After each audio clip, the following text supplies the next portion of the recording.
Hey, thanks for joining me. Hope you're doing well. Saturn is the so-called sixth planet in our solar system. This number 6 is incredibly significant when we look at the six-sided hexagon NASA shows us at Saturn's North Pole. This hexagon is in fact soft disclosure. You see, Saturn is not what we've been told. Saturn, like all of the other revolving luminaries, is a point of frequency expression, a sonoluminescent light above our flat plane that represents a larger concept than just a light. It's a light with principles that are embodied by the six-sided hexagon. The number 6 is not only the hexagon, but also the cube, having 6 sides.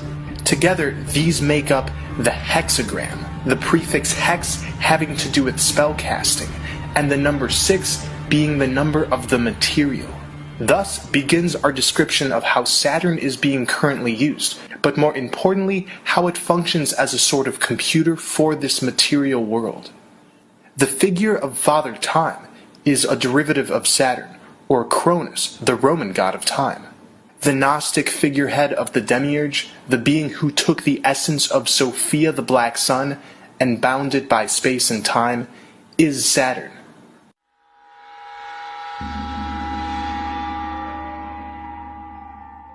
This word we hear, Satan, is simply a later version of the word Saturn.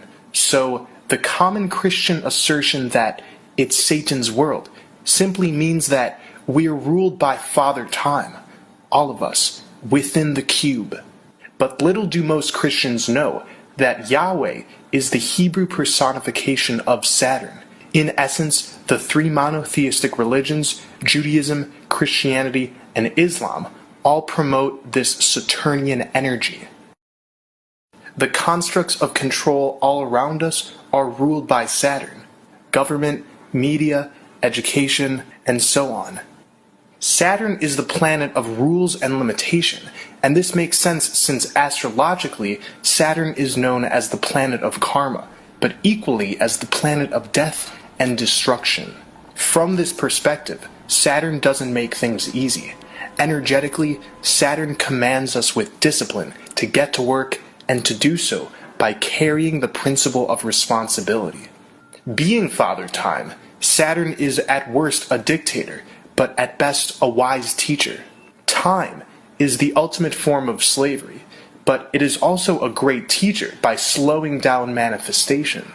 The elite worship Saturn as their Time Lord because Saturn restrains. And what the controllers of this world are looking for is free energy, our free electromagnetic energy, which is able to be easily siphoned when we have restrained conditions. Let's get back to the North Pole's cube. This grid pattern of the cube is nothing to ignore. It represents the binary, robot-like consciousness of Saturn. Everything is about rigidity and discipline. Old Father Time, after all, demands he be paid. This cube is deeper than just a shape. We are currently in a fractal reality construct that is essentially recreating itself in itself infinitely. This Earth construct holds Saturn as the orchestrator of this matrix, the computer, if you will. Let's briefly go back to what I've explained on the Black Sun. The Black Sun is the womb of creation on this flat plane. Sophia from the Gnostic tale. If Saturn is like the computer, then the Black Sun is like the cloud that's funneling the data throughout, just like how Sophia is entangled within the Demiurge. Although we're expressions of Sophia, we're inside the cube, inside of Saturn's Yahweh fractal supercomputer. The cube, and especially the black cube, are seen scattered throughout the world, paying homage to this fact.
What we know as the Jesus fish actually has to do with Saturn. It has to do with the sine and cosine wave.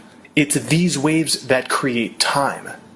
The Bible informs us that we are born into sin, but this truly means we are born into sine, into time, the sine wave of Saturn.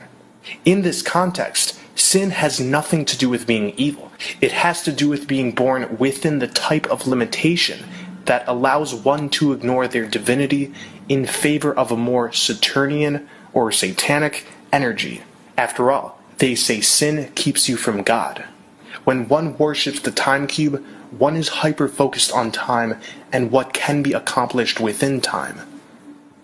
What we experience as contentment, bliss, love, these emotions pour in outside of time, whereas the emotions known as hate, anger, rage, depression, jealousy, these can only exist within the construct of time. This is fascinating because this means the Saturnian system around us has the prime function to try and keep us in Stockholm Syndrome and in low vibratory consciousness. The worship of time is worship of the energies these negative emotions produce. To strengthen the influence of Saturn with black magic and illusory systems means to circulate more archonic energy. So Saturn worship is prominent, but what does this mean? It means it keeps those who consent stuck in third-dimensional awareness, keeping this plane in limitation. The essence of God is timeless, so to feel God, we must consistently be sending attention to our creative sovereign abilities without the backbone of duality. Saturn, or Satan, however, is extremely dualistic. With all of this limitation it brings, it also teaches patience, perseverance, honesty, and foresight. Saturn is to be respected, but not admired, for we can recall that Cronus ate his own son. Cronus being the Greek titan of the harvest, but the harvest being human souls bound by longevity.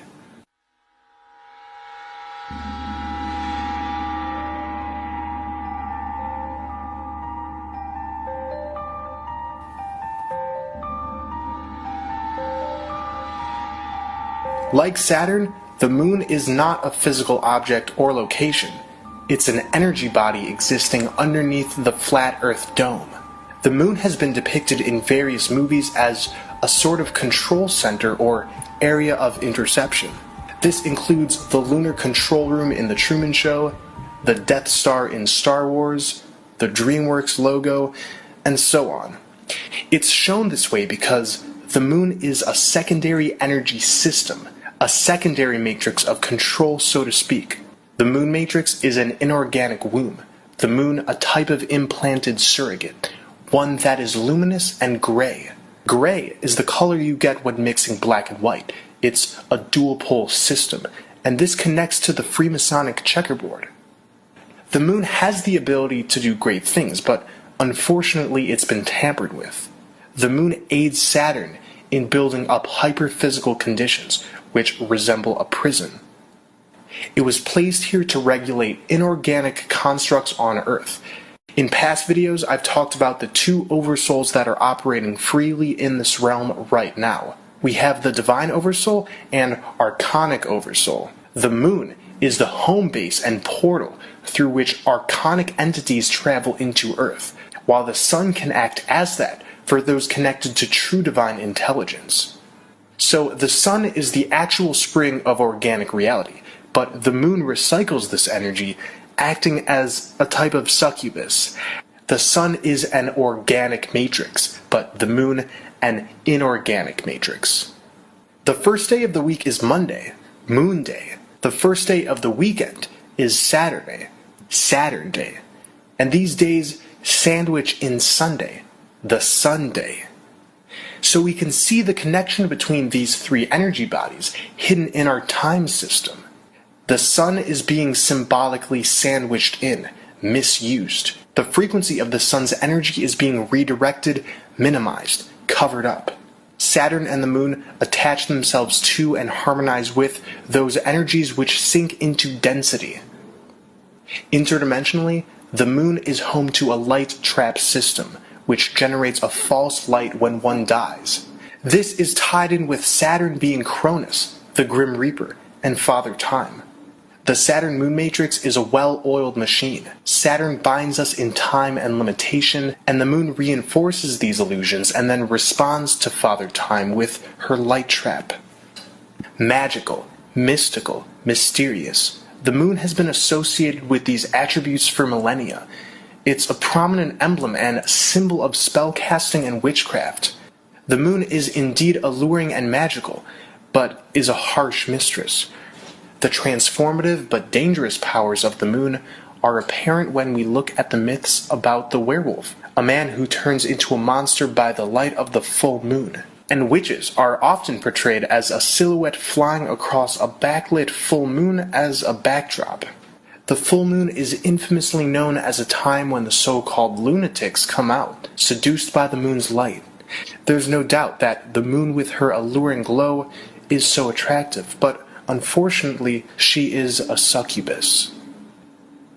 If we can unplug from the worship of the material, which is archonic Saturnian worship, if we can unplug from the false light moon system back into the original divine intelligence of a human, we have a chance to change these paired energy bodies from oppressors to teachers. These energy bodies aren't bad, they're just working together in energetically abusive ways. Here's my proposal. If we can redirect the way we organize this reality to harmonize more with a wider spectrum of positive archetypes and traits, then we can uncharge the moon, and over time it will detach from Saturn's cord. We are inside the cube, tainted by false light energy, inside of Saturn's Yahweh fractal supercomputer. Will we ever get out, or will we keep living in ignorance? I ask these questions because together Saturn and the moon aim to energetically bind. The false light Saturnian system is one that aims to have us forget our divinity, so we remain pretty much stuck incarnating on this earth realm. This isn't a literal stealing of souls, but rather a con to try and have us become so spiritually traumatized and controlled that we ourselves sever the connection. And that's easy to see when you look around.